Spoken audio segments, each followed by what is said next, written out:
Qatar വിദേശകാര്യമന്ത്രി Sheikh Muhammad bin Abdul Rahman അൽ താനി കുവൈത്തിലെത്തി. വിവിധ വിഷയങ്ങളിൽ ഖത്തറിന്റെ നിലപാട് വ്യക്തമാക്കുന്ന നിവേദനം വിദേശകാര്യമന്ത്രി കുവൈത്ത് അമീറിന് കൈമാറി. ഖത്തറിനുമേൽ അംഗരാജ്യങ്ങൾ മുന്നോട്ട് വെച്ച ഉപാധികളിൽ ഖത്തറിന്റെ നിലപാട് വ്യക്തമാക്കുന്നതാണ് നിവേദനം. തിങ്കളാഴ്ച ഉച്ചയോടെ കുവൈത്തിലെത്തിയ ഖത്തർ വിദേശകാര്യമന്ത്രി ഷെയ്ഖ് മുഹമ്മദ് ബിൻ അബ്ദുൾ റഹ്മാൻ അൽ താനി ഖത്തറിന്റെ നിവേദനം അമീർ ഷെയ്ഖ് സബ അൽ അഹമ്മദ് അൽ ജാബർ അൽ സബയെ സന്ദർശിച്ച് കൈമാറി. അമീർ ഷെയ്ഖ് സബയ്ക്ക് സമർപ്പിച്ച നിവേദനത്തിൽ ഖത്തറിനുമേൽ സൗദി അറേബ്യയും UAEയും ബഹ്റൈനും ഈജിപ്തും ചേർന്ന് മുന്നോട്ട് വച്ച ഉപാധികളുടെ മേൽ ഖത്തറിന്റെ നിലപാട് വ്യക്തമാക്കുന്നതാണ്. ഖത്തറിനുമേൽ അംഗരാജ്യങ്ങൾ മുന്നോട്ട് വെച്ച ഉപാധികളിൽ സുപ്രധാനമായ ഇറാനുമായുള്ള നയതന്ത്ര ബന്ധം വിച്ഛേദിക്കുക, അൽ ജസീറ വിക്ഷോഭണം നിർത്തലാക്കുക, ഹമാസ് അംഗങ്ങളെ പുറത്താക്കുക, ഹമാസുമായുള്ള എല്ലാ ബന്ധവും വിച്ഛേദിക്കുക തുടങ്ങിയ സുപ്രധാനമായ ഉപാധികൾക്ക് ഖത്തർ നൽകുന്ന വിശദീകരണം അടങ്ങുന്നതാണ് അമീറിന് കൈമാറിയ നിവേദനത്തിൽ അടങ്ങിയിട്ടുള്ളത്. അതേസമയം ഖത്തറിന് ഉപാധികൾ നടപ്പിലാക്കുന്നതിന് അനുവദിച്ച 10 ദിവസത്തെ കാലാവധി ഇന്ന് തിങ്കളാഴ്ച അവസാനിക്കാനിരിക്കുകയാണ്. ഇന്നലെ ഇന്ത്യ സന്ദർശനം വെട്ടിച്ചുരുക്കി കുവൈത്തിൽ മടങ്ങിയെത്തിയ കുവൈത്ത് അമീർ ഷെയ്ഖ് സബയുടെ നിർദ്ദേശപ്രകാരം ഖത്തറിന് 48 മണിക്കൂർ കൂടി സമയം അനുവദിച്ചത്.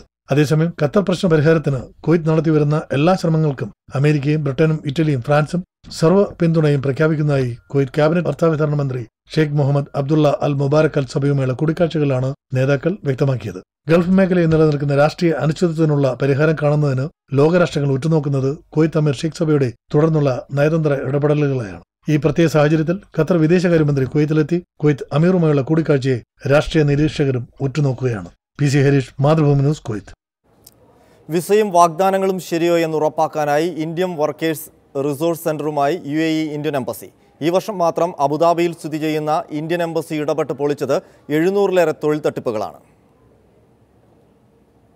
ജനുവരിക്കും ജൂണിനുമിടയിൽ ജോലി അവസരങ്ങളുടെ നിജസ്ഥിതി സംബന്ധിച്ച 792 അന്വേഷണങ്ങളാണ് UAE ഇന്ത്യൻ എംബസിയിലെത്തിയത്. അന്വേഷണത്തിൽ 66 മാത്രമാണ് സത്യസന്ധമെന്ന് വ്യക്തമാക്കിയതെന്ന് അംബാസിഡർ നവദീപ് സിംഗ് സൂരി പറഞ്ഞു. എംബസിക്ക് കീഴിലെ ഇന്ത്യൻ വർക്കേഴ്സ് റിസോഴ്സ് സെന്ററാണ് തൊഴിൽ സംബന്ധമായ പ്രശ്നങ്ങളിൽ വിവരം നൽകുന്നത്. തൊഴിലുടമകളുമായി നേരിട്ട് അന്വേഷിച്ചാണ് സെന്റർ വിവരങ്ങളും വിസകളുടെ നിജസ്ഥിതിയും ഉറപ്പാക്കുന്നതെന്നും നിരവധി പേരെ തട്ടിപ്പിൽ നിന്ന് രക്ഷിക്കാനാവുന്നതിൽ സന്തോഷമുണ്ടെന്നും അംബാസിഡർ പറഞ്ഞു. അഡ്നോക്, ഖലീഫ സർവകലാശാല തുടങ്ങിയ പ്രമുഖ സ്ഥാപനങ്ങളുടെ വ്യാജരേഖകൾ പോലും ചമച്ച് തൊഴിൽ തട്ടിപ്പിന് ശ്രമങ്ങളുണ്ടായിട്ടുണ്ട്. help@iwrc.uae.in എന്ന വിലാസത്തിൽ ഇമെയിൽ ചെയ്താൽ UAEയിലെ തൊഴിൽ വാഗ്ദാനങ്ങളുടെയും വിസകളുടെയും നിജസ്ഥിതി അറിയാനാകും. Mathrubhumi news, UAE. കുവൈത്തിൽ വീട്ടുജോലിക്കാരടക്കം ഗാർഹിക തൊഴിലാളികൾ 1 ലക്ഷമായി കുറയും. വർദ്ധിച്ച റിക്രൂട്ടിംഗ് ഫീസ് കാരണം നിരവധി വീട്ടുവേലക്കാരുടെ സ്ഥാനത്ത് ഒരു കുടുംബത്തിന് ഒരാൾ എന്ന നിലയിൽ കുറയുമെന്നാണ് സൂചന. വീട്ടുജോലിക്കാരടക്കം ഗാർഹിക തൊഴിലാളികൾ 1 മില്യനായി ചുരുങ്ങുമെന്ന് ഉന്നത വൃത്തങ്ങളെ ഉദ്ധരിച്ചുകൊണ്ട് പ്രാദേശിക ദിനപത്രം റിപ്പോർട്ട് ചെയ്യുന്നു. സർക്കാരിന് കീഴിൽ പ്രവർത്തിക്കുന്ന അൽദുറ കമ്പനി 2017 സെപ്റ്റംബർ മാസത്തോടെ ഗാർഹിക തൊഴിലാളികളുടെ റിക്രൂട്ടിംഗ് ആരംഭിക്കുമെന്നും ഏറ്റവും കുറഞ്ഞ നിരക്കിൽ ആയിരിക്കും റിക്രൂട്ടിംഗ് എന്നും റിപ്പോർട്ടിൽ വ്യക്തമാക്കുന്നു. കഴിഞ്ഞ ഏതാനും വർഷങ്ങളായി വീട്ടുവേലക്കാരെ റിക്രൂട്ട് ചെയ്യുന്നതിന് വീട്ടുടമകൾ നൽകേണ്ട ഫീസ് 1500 ദിനാർ വരെ ഉയർന്നിരുന്നു. വർദ്ധിച്ച റിക്രൂട്ടിംഗ് ഫീസ് കാരണം കുടുംബങ്ങൾ വീട്ടുജോലിക്കാരായി ഒരാളെ മാത്രം റിക്രൂട്ട് ചെയ്യുന്നതിന് നിർബന്ധിതരായിരിക്കുകയാണ്. എന്നാൽ ഒരു കുടുംബത്തിന് നിരവധി വീട്ടുജോലിക്കാരുണ്ടായിരുന്ന സ്ഥാനത്താണ് ഒരാളിൽ മാത്രമായി ചുരുങ്ങിയിരിക്കുന്നത്. വിവിധ രാജ്യക്കാരായ 6,80,000 വീട്ടുജോലിക്കാരാണ് നിലവിൽ രാജ്യത്ത് തൊഴിൽ ചെയ്യുന്നത്. ഇവരിൽ ഭൂരിഭാഗവും ഏഷ്യൻ, ആഫ്രിക്കൻ രാജ്യങ്ങളിൽ നിന്നുള്ളവരാണ്. ഏഷ്യക്കാരിൽ ബഹുഭൂരിപക്ഷവും ഇന്ത്യ, ശ്രീലങ്ക, ബംഗ്ലാദേശ്, ഫിലിപ്പൈൻസ് തുടങ്ങിയ രാജ്യക്കാരാണ്. സ്ത്രീകളും പുരുഷന്മാരുമടക്കമുള്ള വീട്ടുവേലക്കാരെ റിക്രൂട്ട് ചെയ്യുന്നതിന് വരുന്ന സാമ്പത്തിക ചെലവ് 300 ദിനാറായിരുന്ന സാഹചര്യത്തിലാണ് വീട്ടുവേലക്കാരുടെ വലിയ ഒഴുക്ക് രാജ്യത്ത് ഉണ്ടായത്. എന്നാൽ ഭാരിച്ച സാമ്പത്തിക ചെലവും സർക്കാർ കമ്പനി നേരിട്ട് വീട്ടുവേലക്കാരെ റിക്രൂട്ടിംഗ് ആരംഭിക്കുന്നതോടെ വീട്ടുവേലക്കാരടക്കമുള്ള ഗാർഹിക തൊഴിലാളികൾ 1 ലക്ഷമായി ചുരുങ്ങുമെന്നാണ് നിഗമനം. Mathrubhumi News, Kuwait. സൗദി അറേബ്യയിൽ വിദേശ തൊഴിലാളികളുടെ കുടുംബാംഗങ്ങൾക്കുള്ള ആശ്രിത ലെവി അടയ്ക്കാതെ റീ എൻട്രി വിസ അനുവദിക്കില്ലെന്ന് പാസ്പോർട്ട് ഡയറക്ടറേറ്റ് അറിയിച്ചു. താമസാനുമതി രേഖയായ ഇഖാമ പുതുക്കുന്നതിനും ലെവി അടയ്ക്കണം. അതിനിടെ ലെവി പിൻവലിച്ചതായി പുറത്തുവന്ന വാർത്തകൾ അടിസ്ഥാനരഹിതമാണെന്നും പാസ്പോർട്ട് ഡയറക്ടറേറ്റ് വ്യക്തമാക്കി. ഈ മാസം 1 മുതലാണ് സൗദിയിൽ ആശ്രിത ലെവി പ്രാബല്യത്തിൽ വന്നത്. വിദേശ തൊഴിലാളികളുടെ ഭാര്യ, മക്കൾ, ഇതര കുടുംബാംഗങ്ങൾ, ഗാർഹിക തൊഴിലാളികൾ തുടങ്ങിയവർക്ക് മാസം 100 റിയാൽ വീതം വർഷത്തിൽ 1200 റിയാലാണ് ലെവി അടയ്ക്കേണ്ടത്. അടുത്ത വർഷം ജൂലൈ മുതൽ വർഷം 2400 റിയാലും 2019 3600-ഉം 2020 4800 റിയാലായും ലെവി അടയ്ക്കണം. അടുത്ത വർഷം ആദ്യം മുതൽ സ്വകാര്യ മേഖലയിൽ ജോലി ചെയ്യുന്ന വിദേശ തൊഴിലാളികൾക്കുള്ള ലെവിയും വർദ്ധിപ്പിക്കും. ആശ്രിത ലെവിയും വിദേശ തൊഴിലാളികൾക്കുള്ള ലെവിയും പൊതുഖജനാവിലേക്കുള്ള വരുമാനം ഉയർത്തും. ഇതുപ്രകാരം അടുത്ത വർഷം 24 ബില്യൺ റിയാൽ അധിക വരുമാനം ഉണ്ടാകുമെന്നാണ് പ്രതീക്ഷിക്കുന്നത്. അതേസമയം ആശ്രിത ലെവിയിൽ നിന്ന് സിറിയ, യമൻ പൗരന്മാരെ ഒഴിവാക്കിയിട്ടില്ലെന്നും രാജ്യത്തെ മുഴുവൻ വിദേശികൾക്കും ലെവി ബാധകമാണെന്നും പാസ്പോർട്ട് വകുപ്പ് അറിയിച്ചു. ആശ്രിത ലെവി പിൻവലിച്ചതായി പ്രാദേശിക മാധ്യമങ്ങളിൽ പ്രസിദ്ധീകരിച്ചതെന്ന പേരിൽ പ്രചരിക്കുന്നത് വ്യാജവാർത്തയാണെന്നും അധികൃതർ പറഞ്ഞു. സാമൂഹിക മാധ്യമങ്ങളിൽ സൽമാൻ രാജാവിന്റെ ചിത്രത്തോടൊപ്പമാണ് ഇന്ന് അൽ റിയാദ് പത്രത്തിന്റെ പേരിൽ വാർത്ത പ്രത്യക്ഷപ്പെട്ടത്. അൽ റിയാദ് പത്രം ഇത്തരത്തിൽ വാർത്ത പ്രസിദ്ധീകരിച്ചിട്ടില്ല. ഫോട്ടോഷോപ്പിൽ കൃത്രിമമായി സൃഷ്ടിച്ച പത്രക്കട്ടിങ്ങാണ് പ്രചരിക്കുന്നതെന്നും അന്വേഷണത്തിൽ കണ്ടെത്തിയതായി അധികൃതർ പറഞ്ഞു. Mathrubhumi news, Riyadh. കുവൈത്ത് അമീറിന്റെ കാരുണ്യത്തിന് അർഹരാകുന്ന തടവുകാരുടെ പട്ടിക തയ്യാറായതായി നീതിന്യായ മന്ത്രി ഡോക്ടർ ഹാലിഫ് അൽ അസബ് അറിയിച്ചു. വിവിധ ജയിലുകളിൽ കഴിയുന്ന 1500 തടവുകാരുടെ പട്ടികയിൽ മലയാളികളടക്കം നിരവധി ഇന്ത്യക്കാരുമുണ്ട്. ദേശീയ വിമോചന ദിനാഘോഷങ്ങളുടെ ഭാഗമായി അമീറിന്റെ പ്രത്യേക കാരണത്തിന് അർഹരായി മോചനം നൽകേണ്ട തടവുകാരുടെ അന്തിമ പട്ടിക പൂർത്തിയായതായി നീതിന്യായ മന്ത്രി ഡോക്ടർ ഫാലിഹ് അൽ അസബ് അറിയിച്ചു. തുടർ നടപടികൾ അതിവേഗത്തിലാക്കുന്നതിന്റെ ഭാഗമായി തയ്യാറാക്കിയ പട്ടിക അമീർ ദിവാന് കൈമാറിയതായി മന്ത്രി പറഞ്ഞു. ഇത്തരത്തിൽ 1500 തടവുകാർക്കാണ് ശിക്ഷയിളവ് ലഭിക്കുക. വിവിധ വകുപ്പുകളുടെ നിർദ്ദേശങ്ങൾ പരിഗണിച്ചാണ് കുറ്റകൃത്യത്തിന്റെ ഗൗരവം, തടവുകാലത്തെ നല്ല നടത്തിപ്പ് എന്നിവ കൂടി പരിഗണിച്ച് ഉടനെയുള്ള ജയിൽ മോചനം, ശിക്ഷാ കാലാവധിയിലും പിഴയിലുമുള്ള ഇളവ്, നാടുകടത്തിൽ നിന്നുള്ള വിടുതൽ തുടങ്ങിയ ഇളവുകളാണ് ലഭിക്കുക. വിവിധ തടവറകളിൽ കഴിയുന്ന സ്വദേശികളും വിദേശികളും ഉൾപ്പെടെയുള്ളവർക്കാണ് ഈ ആനുകൂല്യം ലഭിക്കുക. കഴിഞ്ഞ വർഷം 1071 പേർക്കാണ് വിവിധ തരത്തിൽ ശിക്ഷകളിൽ ഇളവ് ലഭിച്ചത്. 332 പേർക്ക് തടവിൽ നിന്ന് മോചനവും ലഭിച്ചു. കൂടാതെ 701 പേരുടെ ശിക്ഷാ കാലാവധി കുറയ്ക്കുകയും 48 പേർക്ക് നാടുകടത്തിൽ നിന്ന് മോചനമുണ്ടായി. ഇതിനു പുറമെ വിവിധ കേസുകൾ പിഴ വിധിക്കപ്പെട്ട 498 പേർക്ക് പിഴയിൽ ഇളവുണ്ടായി. 2016 വിവിധ കേസുകളിൽപ്പെട്ടവർക്കായി പിഴ ഒഴിവാക്കിയതിന് 22,93,000 ദിനാറാണ് സർക്കാരിനുണ്ടായ ബാധ്യത. രാജ്യത്തെ വിവിധ തടവറകളിൽ കഴിയുന്ന മലയാളികളടക്കം നിരവധി ഇന്ത്യക്കാരും അമീറിന്റെ കാരുണ്യത്തിനായി കാത്തിരിക്കുകയാണ്. PC Harish, Mathrubhumi News, Kuwait. India സന്ദർശിച്ച കുവൈത്ത് അമീർ ഷെയ്ഖ് സബയോടുള്ള ആദരസൂചകമായി ഡൽഹിയിലെ നോയിഡ JP ആശുപത്രിയിലെ സുപ്രധാന ബ്ലോക്കിന് അമീറിന്റെ പേര് നൽകി. ജൂൺ 25-നാണ് സ്വകാര്യ സന്ദർശനത്തിനായി അമീർ ഇന്ത്യയിലെത്തിയത്. സ്വകാര്യ സന്ദർശനം പൂർത്തിയാക്കി കുവൈത്ത് അമീർ ഷെയ്ഖ് സബ ഇന്ത്യയിൽ നിന്നും കുവൈത്തിൽ മടങ്ങിയെത്തി. ജൂൺ 25-ന് ഇന്ത്യയിലേക്ക് പുറപ്പെട്ട അമീർ ഷെയ്ഖ് സബ ഡൽഹിയിലെ നോയിഡ ആശുപത്രിയിൽ ചികിത്സ കഴിഞ്ഞ് കേരളത്തിലെത്തുമെന്നും കുമരകം സന്ദർശിക്കുമെന്നും വാർത്തകളുണ്ടായിരുന്നു. എന്നാൽ നോയിഡയിലെ ചികിത്സ കഴിഞ്ഞ് അമീർ സന്ദർശനം വെട്ടിച്ചുരുക്കിയാണ് കുവൈത്തിലേക്ക് മടങ്ങിയത്. അമീറിനെ കാത്തിരിക്കുന്നത് നിരവധി അന്താരാഷ്ട്രവും ഗൾഫ് മേഖലയിലെയും നീറുന്ന പ്രശ്നങ്ങളാണ്. അതേസമയം കുവൈത്ത് അമീറിനോടുള്ള ബഹുമാനാർത്ഥം ഡൽഹിയിലെ പ്രമുഖ ആശുപത്രിയായ നോയിഡ JPയിലെ പ്രധാന ബ്ലോക്കിന് അമീറിന്റെ പേര് നൽകി. JP ഹെൽത്ത് കെയറിന്റെ 7ാമത് നില വെസ്റ്റ് വിംഗ് ബ്ലോക്ക് ഇനി മുതൽ കുവൈത്ത് രാജാവ് ഷെയ്ഖ് സബ അൽ അഹമ്മദ് അൽ ജാബർ അൽ സബയുടെ പേരിലായിരിക്കും 2017 ജൂൺ മാസം മുതൽ അറിയുക. ബ്ലോക്കിന് അമീറിന്റെ പേര് നൽകി ഉദ്ഘാടനവും നിർവഹിച്ചു. Mathrubhumi News, Kuwait. സൗദി ഭരണാധികാരി സൽമാൻ രാജാവിനെ അമിതമായി പുകഴ്ത്തിയ മാധ്യമപ്രവർത്തകന് ജോലി നഷ്ടപ്പെട്ടു. റിയാദിൽ നിന്ന് പ്രസിദ്ധീകരിക്കുന്ന അൽ ജസീറ ദിനപത്രത്തിലെ കോളമിസ്റ്റ് റമദാൻ അൽ അനസിയുടെ ജോലിയാണ് നഷ്ടപ്പെട്ടത്. ഇയാൾക്കെതിരെ ശിക്ഷാ നടപടി സ്വീകരിക്കാനും രാജാവ് ഉത്തരവിട്ടു. ലേഖനത്തിന്റെ തലക്കെട്ടും ഉള്ളടക്കത്തിലെ പ്രയോഗങ്ങളും അനുവദിക്കാൻ കഴിയുന്നതല്ലെന്ന് സൽമാൻ രാജാവ് സാംസ്കാരിക വിനിമയ വകുപ്പ് മന്ത്രി അവാദ് ബിൻ സ്വാലിഹ് അൽ അവാദിനയച്ച കത്തിൽ വ്യക്തമാക്കി. ദൈവം സ്വയം വിശേഷിപ്പിക്കുന്നതിനും ദൈവദൂതനായ ഇബ്രാഹിം നബിയെ പുകഴ്ത്തുന്നതിനും ഉപയോഗിച്ച വാക്കുകളാണ് ലേഖനത്തിൽ ഉപയോഗിച്ചത്. ഇത് അസ്വസ്ഥത ഉളവാക്കിയതായി രാജാവ് പറഞ്ഞു. ഇത് അംഗീകരിക്കാൻ കഴിയില്ല. ഇത്തരം അമിത പ്രശംസ ആഗ്രഹിക്കുന്നുമില്ല. ഇക്കാര്യത്തിൽ കർശന നിലപാട് സ്വീകരിക്കും. കോളമിസ്റ്റിനും പത്രത്തിനുമെതിരെ നിയമ നടപടി സ്വീകരിക്കുവാനും രാജാവ് ഉത്തരവിട്ടു. ലേഖനം പ്രസിദ്ധീകരിച്ച അൽ ജസീറ ദിനപത്രത്തിനെതിരെ നിയമ നടപടി സ്വീകരിക്കും. ഇത്തരം ലേഖനങ്ങൾ പ്രസിദ്ധീകരിക്കാൻ പാടില്ല. ഇക്കാര്യങ്ങളിൽ എല്ലാ മാധ്യമങ്ങൾക്കും അവബോധം ഉണ്ടാകണം. ഇത് പാലിക്കാത്തവർ അതിന്റെ ഉത്തരവാദിത്തം ഏൽക്കേണ്ടി വരുമെന്നും സൽമാൻ രാജാവ് പറഞ്ഞു. കോളമിസ്റ്റിനെ എഴുത്തിൽ നിന്ന് വിലക്കാനും രാജാവ് ഉത്തരവിട്ടു. കോളമിസ്റ്റിനെ പിരിച്ചുവിട്ട അൽ ജസീറ ദിനപത്രം ഭരണാധികാരി സൽമാൻ രാജാവിനോട് ഖേദം പ്രകടിപ്പിച്ചു. രാജാവിനെ പ്രശംസിക്കാൻ ഉപയോഗിച്ച പദങ്ങളും വർണ്ണനകളും തെറ്റായിരുന്നെന്നും പത്രം പ്രസ്താവനയിൽ പറഞ്ഞു. Mathrubhumi news, Riyadh. ഒമാനിൽ ജനസംഖ്യാ നിരക്കിൽ കുറവ്. മെയ് മാസത്തെ അപേക്ഷിച്ച് ജൂണിൽ ജനസംഖ്യാ നിരക്കിൽ 1.2% കുറവാണ് രേഖപ്പെടുത്തിയിരിക്കുന്നത്. വിദേശികളുടെ എണ്ണത്തിലും കുറവ് രേഖപ്പെടുത്തിയിട്ടുണ്ട്. ജൂൺ മാസം സൂചിപ്പിക്കുന്ന രാജ്യത്തെ ജനസംഖ്യാ നിരക്കിൽ മെയ് മാസത്തെ അപേക്ഷിച്ച് 1.2% കുറവാണ് ദേശീയ സ്ഥിതിവിവര വിഭാഗം വ്യക്തമാക്കുന്നത്. 45,58,847 ഒമാനിലെ ആകെ ജനസംഖ്യ. ഇവരിൽ 25,04,253 പേർ സ്വദേശികളും 20,54,594 വിദേശികളുമാണ്. മെയ് മാസത്തെ അപേക്ഷിച്ച് ജൂണിൽ വിദേശികളുടെ എണ്ണത്തിൽ 6,000 പേർ കുറവുള്ളതായി സൂചിപ്പിക്കുന്നു. ജനസംഖ്യയിൽ 55% സ്വദേശികളും 45% വിദേശികളുമാണുള്ളത്.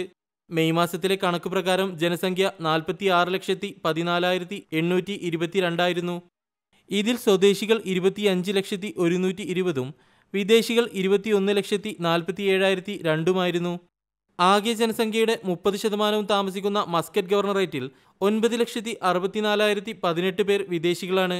5,19,844 സ്വദേശികൾ മാത്രമാണുള്ളത്.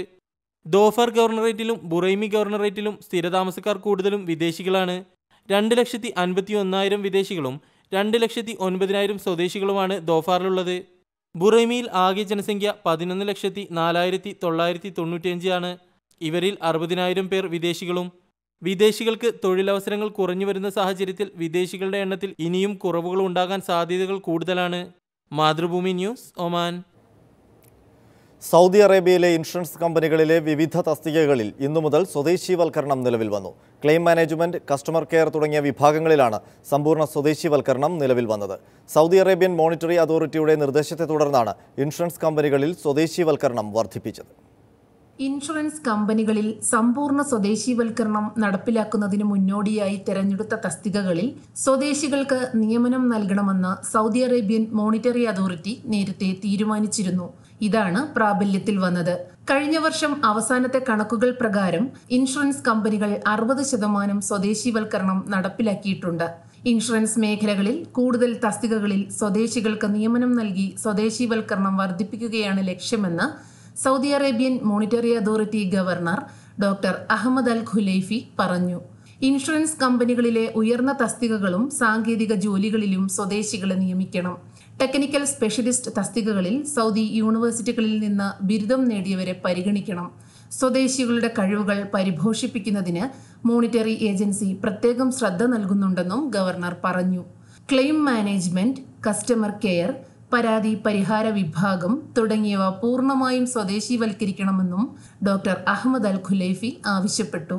ഇൻഷുറൻസ് മേഖലയിൽ സ്വദേശികൾക്ക് കൂടുതൽ പരിശീലനത്തിന് പദ്ധതി തയ്യാറാക്കണമെന്ന് Dammam chamber of commerce and industry insurance committee president Salah al Jaber പറഞ്ഞു. സ്വദേശികൾക്ക് പ്രത്യക്ഷവും പരോക്ഷവുമായ നിരവധി തൊഴിലവസരങ്ങൾ ഇൻഷുറൻസ് മേഖലയിൽ ലഭ്യമാണ്. ഇത് പ്രയോജനപ്പെടുത്തുന്നതിന് മികച്ച പരിശീലനം ആവശ്യമാണെന്നും അദ്ദേഹം വ്യക്തമാക്കി. Mathrubhumi news, Riyadh. ദുബായിലെ പുതിയ ട്രാഫിക് നിയമം നിലവിൽ വന്ന് 24 മണിക്കൂറിനുള്ളിൽ രേഖപ്പെടുത്തിയത് 1279 നിയമലംഘനങ്ങൾ. ഗതാഗതം തടസ്സപ്പെടുത്തിയതിന് 1000 ദിർഹം പിഴ ലഭിച്ചത് 208 പേർക്കാണ്. ലൈൻ തെറ്റിച്ചതിന് 125 പേർക്കും അനധികൃതമായി വാഹനം പാർക്ക് ചെയ്തതിന് 98 പേർക്കും പിഴ ലഭിച്ചു. പുതിയ നിയമപ്രകാരം പിൻസീറ്റിലിരിക്കുന്നവർ സീറ്റ് ബെൽറ്റ് ധരിക്കാത്തതിന് 3 ഡ്രൈവർമാർക്ക് 400 ദിർഹം പിഴ നൽകി. മൊബൈൽ ഫോൺ ഉപയോഗിച്ചതിന് 56 പേർക്ക് 800 ദിർഹം പിഴയും വിധിച്ചു. ഷാർജയിൽ കഴിഞ്ഞ മാസം 6 മാസത്തിനുള്ളിൽ റോഡപകടത്തിൽ 60 മരണം സംഭവിച്ചതായി ഷാർജ പോലീസ് അറിയിച്ചു. അതേസമയം കഴിഞ്ഞ വർഷം ഇതേ കാലയളവിൽ 69 മരണമാണ് റിപ്പോർട്ട് ചെയ്തത്. റോഡ് സുരക്ഷ ഉറപ്പാക്കുന്നതിന് ആഭ്യന്തര മന്ത്രാലയം നടപ്പിലാക്കിയ നടപടികളുടെ വിജയമായിരുന്നു അപകട നിരക്ക് കുറയാനുള്ള കാരണമെന്ന് Sharjah traffic and patrol department director general major general Muhammad Ali al Nakhbi പറഞ്ഞു. റോഡ് സുരക്ഷാ ബോധവൽക്കരണം ജനങ്ങൾ ഏറ്റെടുത്തതും വിജയമായി. കാൽനട യാത്രക്കാർ നിയമവിരുദ്ധമായി റോഡ് മുറിച്ചു കടക്കുന്നത് പിഴയുൾപ്പെടെയുള്ള കർശന നടപടികളുടെ ഭാഗമായി കുറഞ്ഞത് മരണനിരക്ക് കുറയാൻ മറ്റൊരു പ്രധാന കാരണമാണ്. അടുത്തിടെയായി എമിറേറ്റ്സിൽ സീബ്ര ലൈനിൽ കൂടിയല്ലാതെ റോഡ് മുറിച്ചു കടക്കുന്നതിനെതിരെ പരിശോധന കർശനമാക്കി.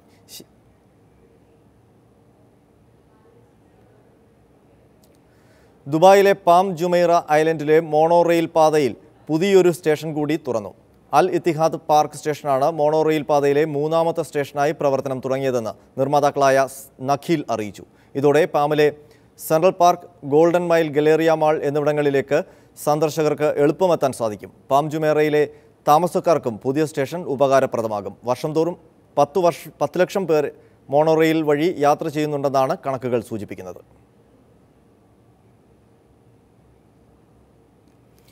യു എയിലെ ഏറ്റവും ഉയരം കൂടിയ മലനിരയായ ജബൽ ജസിൽ പുതിയ നിരീക്ഷണ കേന്ദ്രം വരുന്നു. മലനിരകളിൽ ബൈക്ക് ഓടിക്കാൻ വരുന്ന സാഹസികർക്ക് ബേസ് ക്യാമ്പും ഒരുക്കുന്നുണ്ട്. സമുദ്രനിരപ്പിൽ നിന്ന് 1934 മീറ്റർ ഉയരത്തിലാണ് ജബൽ ജെയ്സ് മലനിരകൾ. വിനോദസഞ്ചാരം പ്രോത്സാഹിപ്പിക്കുന്നതിന് ഈ മലനിരയിൽ പുതിയ നിരീക്ഷണ കേന്ദ്രം നിർമ്മിക്കുകയാണ്. റാസൽ ഖേമ ടൂറിസം ഡെവലപ്മെന്റ് അതോറിറ്റിയാണ് നിരീക്ഷണ കേന്ദ്രം നിർമ്മിക്കുന്നത്. അൽഹജാർ മലനിരകളിലെ ജന്തുജാലങ്ങളെയും പക്ഷികളെയും നിരീക്ഷിക്കാൻ പുതിയ നിരീക്ഷണ കേന്ദ്രത്തിൽ സംവിധാനമുണ്ടാകും. മലനിരകളിൽ ബൈക്ക് ഓടിക്കാൻ എത്തുന്നവർക്കും പർവ്വതാരോഹകർക്കും വേണ്ടി ബേസ് ക്യാമ്പും നിർമ്മിക്കുന്നുണ്ട്. സംഘം ചേർന്ന് പരിപാടികൾ അവതരിപ്പിക്കാൻ വേദി, പിക്നിക് ഏരിയകൾ, ഭക്ഷണശാലകൾ എന്നിവയും ഉണ്ടാകും. നിരീക്ഷണ കേന്ദ്രവും മറ്റ് അനുബന്ധ സൗകര്യങ്ങളും സൗരോർജ്ജത്തിലാണ് പ്രവർത്തിക്കുക. UAE-യിലെ അന്തരീക്ഷ താപനിലയേക്കാൾ ശരാശരി 10 ഡിഗ്രി സെൽഷ്യസ് കുറവാണ് ജബൽ ജെയ്സ് മലനിരകളിലെ താപനില. Mathrubhumi news, Dubai. അടുത്ത 3 വർഷത്തിനിടെ ദുബായിൽ 12 പുതിയ സ്വകാര്യ ആശുപത്രികൾ കൂടി തുറക്കുമെന്ന് ദുബായ് ആരോഗ്യ വകുപ്പ്. ഇതോടെ എമിറേറ്റിലെ സ്വകാര്യ ആശുപത്രികളുടെ എണ്ണം 38 ആകും. ദുബായിലെ സ്വകാര്യ മെഡിക്കൽ സ്ഥാപനങ്ങളുടെ എണ്ണത്തിൽ ഈ വർഷ അവസാനത്തോടെ 4% വർധനവുണ്ടാകുമെന്ന് നേരത്തെ അധികൃതർ അറിയിച്ചിരുന്നു. ദുബായിലെ ആരോഗ്യരംഗത്ത് പ്രവർത്തിക്കുന്ന സ്വകാര്യ സ്ഥാപനങ്ങളുടെ എണ്ണം 3018 ആണ്. ഇതിൽ 26 ആശുപത്രികൾ, 4 വന്ധ്യതാ ചികിത്സാ കേന്ദ്രങ്ങൾ, 82 ദന്തൽ ക്ലിനിക്കുകൾ, 868 ഫാർമസികൾ എന്നിവ ഉൾപ്പെടുന്നു. റിയാദ് ന്യൂ ഏജ് ഇന്ത്യ സാംസ്കാരിക വേദി ഏർപ്പെടുത്തിയ തെങ്ങമ്മം ബാലകൃഷ്ണൻ സ്മാരക മാധ്യമ അവാർഡ് വിതരണം ചെയ്തു. റിയാദിലെ നോഫ ഓഡിറ്റോറിയത്തിൽ നടന്ന വർണ്ണാഭമായ ചടങ്ങിൽ Mathrubhumi news chief reporter Aipe വള്ളിക്കാടന് വേണ്ടി സഹോദരൻ ടോണി വള്ളിക്കാടൻ അവാർഡ് ഏറ്റുവാങ്ങി. ന്യൂ ഏജ് ഇന്ത്യ സാംസ്കാരിക വേദി വാർഷികാഘോഷങ്ങളുടെ ഭാഗമായി സംഘടിപ്പിച്ച ഈദ് നിലാവ് സാംസ്കാരിക പരിപാടിയിലാണ് ഗൾഫിലെ മികച്ച മാധ്യമപ്രവർത്തകനുള്ള തെങ്ങമ്മം ബാലകൃഷ്ണൻ സ്മാരക അവാർഡ് വിതരണം ചെയ്തത്. ആഭ്യന്തര യുദ്ധം രൂക്ഷമായ യമനിൽ മലയാളികൾ ഉൾപ്പെടെയുള്ള ഇന്ത്യക്കാരെ സന്ദർശിക്കുകയും അവരെ രക്ഷപ്പെടുത്തുന്നതിന് യമനിലും ജിബൂത്തിയിലും ഇന്ത്യ നടത്തിയ ഇടപെടലുകൾ നേരിട്ട് റിപ്പോർട്ട് ചെയ്തതിനുമാണ് ഐപ്പ് വള്ളിക്കാടനെ അവാർഡിന് തെരഞ്ഞെടുത്തത്. 25,000 രൂപയും പ്രശസ്തി പത്രവും ഫലകവും അടങ്ങുന്ന അവാർഡ് ഷാജഹാൻ കല്ലമ്പലം സമ്മാനിച്ചു. എഴുത്തുകാരി സബീന എം സാലി, സാമൂഹിക പ്രവർത്തകൻ വിനോദ് മഞ്ചേരി എന്നിവരെയും ചടങ്ങിൽ ആദരിച്ചു. സാംസ്കാരിക സമ്മേളനം ഇബ്രാഹിം സുബ്ഹാൻ ഉദ്ഘാടനം ചെയ്തു. സലീം കുമാർ ആലപ്പുഴ അധ്യക്ഷത വഹിച്ചു.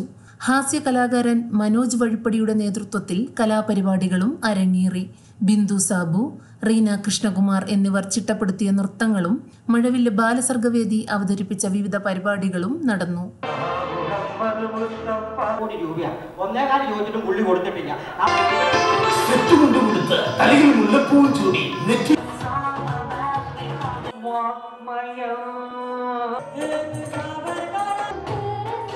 പത്മിനി ടീച്ചർ, ജലാലുദ്ദീൻ കോതമംഗലം എന്നിവർ അവതാരകരായിരുന്നു.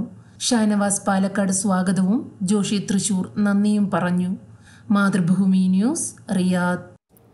അബുദാബി മലയാളി സമാജം വനിതാ വിഭാഗം ബാലവേദി പ്രവർത്തനോദ്ഘാടനം നടി ഐമ നിർവഹിച്ചു. സമാജം പ്രസിഡന്റ് വക്കം ജയലാലിന്റെ അധ്യക്ഷതയിൽ നടന്ന യോഗത്തിൽ നിരവധി പേർ പങ്കെടുത്തു. ബിജു കിഴക്കനേല രചനയും സംവിധാനവും നിർവഹിച്ച കുടുകുടു കുക്കുടു ഗ്രാമം എന്ന നാടകം ബാലവേദി അംഗങ്ങൾ അവതരിപ്പിച്ചു.